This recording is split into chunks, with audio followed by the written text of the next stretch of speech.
Hello दोस्तों, हमारे YouTube channel में आप सभी का स्वागत है।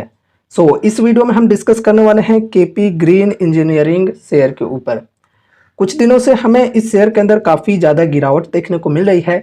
अभी यहाँ पर देखो ऑल टाइम हाई से लगभग 14 से 15% तक करेक्ट होकर आ चुकी है। ठीक है, इसके पीछे रीजंस क्या है ये अभी हम डिस्कस करेंगे फर्स्ट ऑफ ऑल। उसके बाद यहाँ पर हम लोग ये भी डिस्कस करेंगे कि अगर यहाँ पर आपने ऑलरेडी इन्वेस्टमेंट कर रखा है तो क्या अब आपको यहाँ पर सेल करके निकल जाना चाहिए, लॉस बुक कर लेना चाहिए। अगर प्रॉफिट है तो क्या उतने में ही निकल जाना चाहिए या फिर होल्ड करके बैठे रहना चाहिए।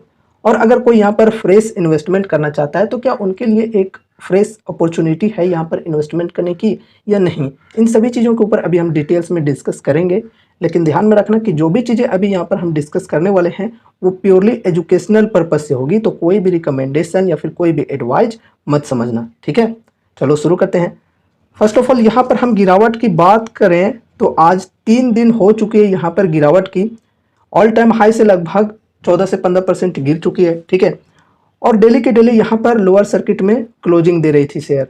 ठीक है, आज की बात करें तो आज सुबह में लोअर सर्किट लगी हुई थी, लेकिन अभी जब मैं वीडियो बना रहा हूँ तो यहाँ पर कुछ बायर्स भी आ गए, लेकिन फिर भी ओवरऑल देखा जाए तो सेलर्स काफ़ी ज़्यादा हैं।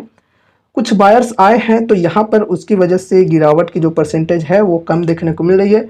5% की लोअर सर्किट लग रही थी तो यहाँ पर अभी कम होकर लगभग 3-3.5% पर आ गई है। ठीक है गिरावट, लेकिन अभी पूरा दिन बाकी है तो दिन भर में देखते हैं गिरावट की परसेंटेज और भी कम होती है, जो बुल्स हैं वो और भी हावी होते हैं या फिर बियर्स हावी हो जाते हैं। तो शाम होते होते यहाँ पर हो सके तो फिर से लोअर सर्किट देखने को मिल जाए या फिर यहाँ पर और भी जो गिरावट की परसेंटेज है ये कम हो जाए। ठीक है, तो अभी कुछ कह नहीं सकते। अब हम रीजन्स के ऊपर डिस्कशन करते हैं कि रीजन क्या है। तो देखो यहाँ पर अगर हम इनकी इंटरनली बात करें कि क्या इंटरनली कोई प्रॉब्लम आई है कंपनी के अंदर, तो देखो ऐसी कोई भी प्रॉब्लम्स नहीं आई हैं कंपनी के अंदर। अगर हम इनके अर्निंग्स की बात करें Q4 की तो वो भी एकदम बेहतरीन आई थी, लगभग डबल ट्रिपल हो गई थी इनकी प्रॉफिट ग्रोथ, सेल्स ग्रोथ वगैरह सब कुछ ठीक थी। ठीक है, और उसके वजह से यहाँ पर तेजी भी देखने को हमें मिली थी इनकी जो रिजल्ट आई थी उसके बाद। लेकिन यहाँ पर ये शेयर गिरा क्यों, इसके पीछे एक्सटर्नल रीजन है। ठीक है, देखो ये जो कंपनी है ये केपी ग्रुप की एक पेरेंट कंपनी है। ठीक है, और यहाँ पर अगर हम इसके ग्रुप की ही बिलोंग करने वाली एक और कंपनी की ही बात करें जिसका नेम है केपीआई ग्रीन एनर्जी, उस शेयर के अंदर अभी यही कुछ 3 दिनों से गिरावट देखने को मिल रही है। ठीक है, और वो शेयर इससे भी ज़्यादा गिर रही है, उसके अंदर बहुत ही ज़्यादा सेलिंग प्रेशर है। डेली उसके अंदर सुबह से ही 5% की लोअर सर्किट हमें देखने को मिल रही है। उसके अंदर तो लोग काफ़ी ज़्यादा परेशान हैं। ठीक है, अब उसके गिरावट के पीछे की रीजन की बात करें तो उनकी Q4 की अर्निंग्स है। ठीक है, थोड़ी सी वीक आई थी अर्निंग केपीआई ग्रीन एनर्जी के अंदर क्वार्टर ऑन क्वार्टर बेसिस पे। ईयर ऑन ईयर बेसिस पे जो अर्निंग्स है वो ठीक थी, लेकिन क्वार्टर ऑन क्वार्टर बेसिस पे थोड़ी सी वीक आने के कारण लोगों ने यहाँ पर सेलिंग करना काफ़ी ज़्यादा स्टार्ट कर दिया और डेली के डेली लोअर सर्किट लग रही है केपीआई ग्रीन एनर्जी के अंदर। ठीक है, अब उसी का यहाँ पर असर थोड़ा बहुत हमें देखने को मिल रहा है केपी ग्रीन इंजीनियरिंग के अंदर भी। ठीक है, लेकिन उसकी तरह यहाँ पर सेलर्स काफ़ी ज़्यादा नहीं है। कभी कभी बीच बीच में बायर्स भी आते हैं यहाँ पर, लेकिन वहाँ पर तो सुबह से शाम तक लोअर सर्किट ही देखने को मिल रही है। ठीक है, कल भी हमने डिस्कस किया था उस शेयर के बारे में कि वहाँ पर क्या करना चाहिए, बाई सेल होल्ड क्या करना चाहिए। अगर आप उस वीडियो को देखना चाहते हो तो आई बटन पे वो वीडियो मिल जाएगी। ठीक है, तो देखो यहाँ पर गिरावट के पीछे रीजंस की बात करें तो कोई मतलब इंटरनली रीजंस नहीं है। एक्सटर्नल रीजन की वजह से अगर कोई स्टॉक गिरती है तो उतना ज़्यादा पैनिक होने की ज़रूरत नहीं होती है इन्वेस्टर्स को। ठीक है, बाकी कोई रिकमेंडेशन मत समझना। ठीक है, अब हम यहाँ पर डिस्कस करते हैं कि क्या यहाँ पर हमें बेच कर निकल जाना चाहिए, होल्ड करना चाहिए, इन सभी चीज़ों के ऊपर। ठीक है, या फिर फ्रेश बाइंग अभी करने का मौका है या नहीं। देखो फर्स्ट ऑफ ऑल यहाँ पर आपसे मैं एक चीज़ कहना चाहूँगा कि अगर यहाँ पर आपने लॉन्ग टर्म के लिए इन्वेस्टमेंट किया है तो फिर आपको इतने छोटे छोटे गिरावट से कोई भी टेंशन नहीं लेनी चाहिए। ठीक है, बल्कि ये जो गिरावटें आती हैं, थोड़ी बहुत करेक्शन आती हैं एक्सटर्नल रीजन्स की वजह से, तो वो एक अपॉर्चुनिटी होती है एवरेज करने की। ठीक है, वो बातें तो अलग हो गई। ठीक है, लेकिन अगर यहाँ पर आप फिर भी चाहते हो कि नहीं भाई मुझे बेचना है, तो बेचने के लिए देखो लोअर सर्किट तो लग रही है, लेकिन फिर भी यहाँ पर केपीआई ग्रीन की तरह हालत नहीं है यहाँ पर बायर्स आते हैं बीच बीच में, तो आप यहाँ पर मतलब सेल कर सकते हो, ठीक है। अगर आप बहुत ही ज़्यादा इच्छुक हो तो, अगर आप लॉस में हो तो लॉस बुक करके भी निकल सकते हो। यहाँ पर उतनी ज़्यादा लोअर सर्किट देखने को नहीं मिल रही फिलहाल। कभी कभी यहाँ पर बायर्स आ जाते हैं, जिसकी वजह से थोड़ी सी यहाँ पर वॉल्यूम देखने को मिल जाती है बायर्स एंड सेलर्स की, ठीक है। तो यहाँ पर अगर बेचना चाहते हो तो देख लेना, अगर बायर्स आते हैं तो आप बेच सकते हो जो प्राइस पर आपको बेचना है, ठीक है। तो ये हो गई पहली बात।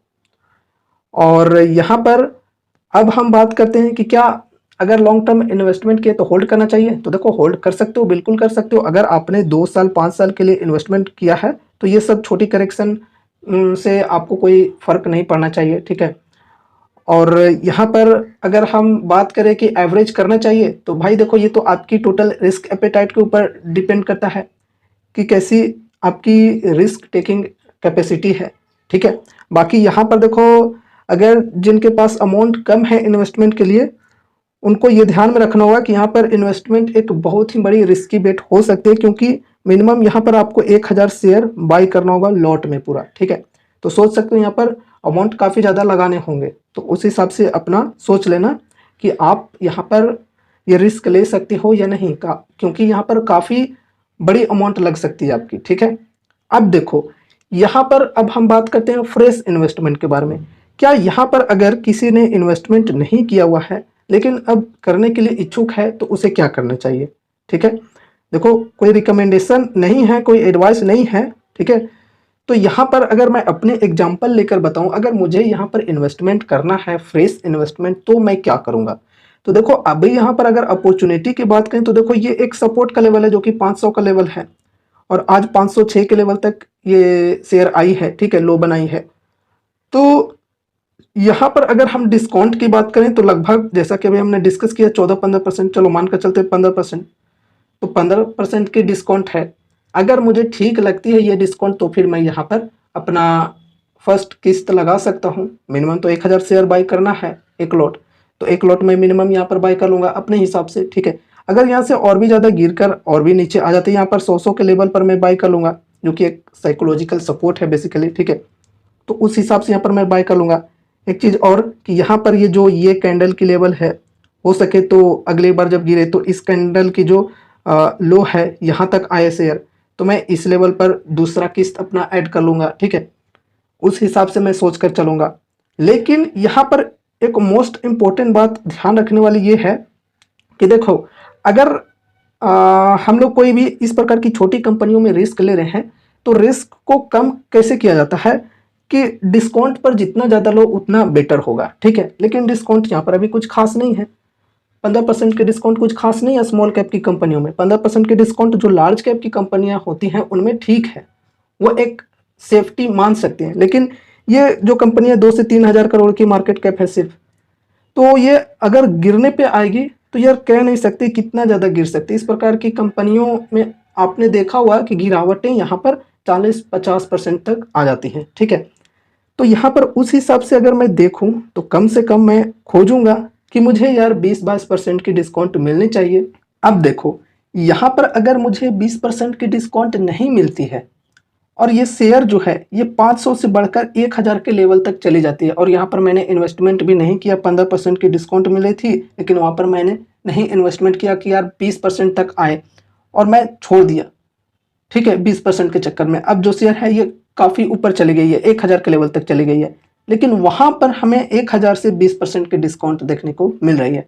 तो मैं उस लेवल पर भी इन्वेस्टमेंट करने के लिए तैयार रहूँगा, क्योंकि मुझे कंपनी पर विश्वास है, ठीक है। और उस वक्त तक कंपनी की जो अंदर इंटरनली ताकत की बात करें वो और भी ज़्यादा बढ़ चुकी होगी, मार्केट कैप भी कंपनी की बढ़ चुकी होगी, क्योंकि शेयर और भी ऊपर जा चुकी है, तो मार्केट कैप कंपनी की बढ़ चुकी है, तो मुझे और भी ज़्यादा कन्विक्शन आ जाएगा कंपनी के ऊपर, ठीक है।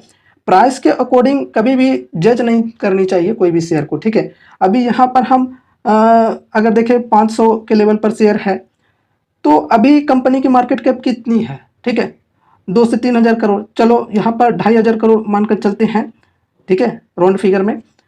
तो 2500 करोड़ है, तो 500 से 1000 पर चली जाएगी तो 5000 करोड़ होगी। क्या होगा, 5000 करोड़ की हो गई तो, वहाँ से भी अगर हम इन्वेस्टमेंट करते हैं 20% की डिस्काउंट पे, तो 5,000 करोड़ से 10,000 करोड़ क्या नहीं हो सकती है, अगर कंपनी पे हमें पूरा भरोसा है तो। ठीक है, तो ऐसी सोच होती है मेरी कि भले ही आगे थोड़ी सी प्राइस हाई क्यों ना हो जाए, लेकिन कंपनी के अंदर कन्विक्शन होनी चाहिए। ऐसा नहीं कि शेयर के अंदर डिस्काउंट बस है और यहाँ पर हम इन्वेस्ट कर दिए। ठीक है, डिस्काउंट भी कुछ खास नहीं, 15% की डिस्काउंट है। 20% की अगर डिस्काउंट होती, 22% की डिस्काउंट होती, तो यहाँ पर मैं इन्वेस्ट कर सकता था, कोई दिक्कत नहीं थी मुझे, क्योंकि कंपनी के फंडामेंटल्स ठीक है। ठीक है, लेकिन ओवरऑल देखा जाए तो ये एक स्मॉल कैप कंपनी है, तो गिरेगी, बहुत ही ज़्यादा गिरेगी जब गिरने पे आएगी तो। ठीक है, तो इस वजह से यहाँ पर एक लिमिटेड अमाउंट के साथ मैं जाऊँगा। ठीक है, पोर्टफोलियो का एक छोटा सा ही वेटेज मैं दूंगा इस स्टॉक के ऊपर, क्योंकि काफ़ी ज़्यादा रिस्की स्टॉक है। अभी यहाँ पर अगर हम लोग इन्वेस्टमेंट करते हैं 500 के लेवल पर, और यहाँ पर जो शेयर है 1000 के लेवल पर पहुँच जाती है, तो यहाँ पर जो हमारा पैसा वो एकदम डबल हो जाता है। मार्केट कैप 2500 की है, वो 5000 की हो जाएगी, तो हमारा भी जो शेयर प्राइस है वो 500 से 1000 का हो जाएगा। ठीक है, तो देखो इस प्रकार की जो कंपनियां होती हैं, इनमें रिस्क काफ़ी ज़्यादा हाई होता है, लेकिन रिवॉर्ड्स भी उनके अकॉर्डिंग काफ़ी ज़्यादा हाई होते हैं।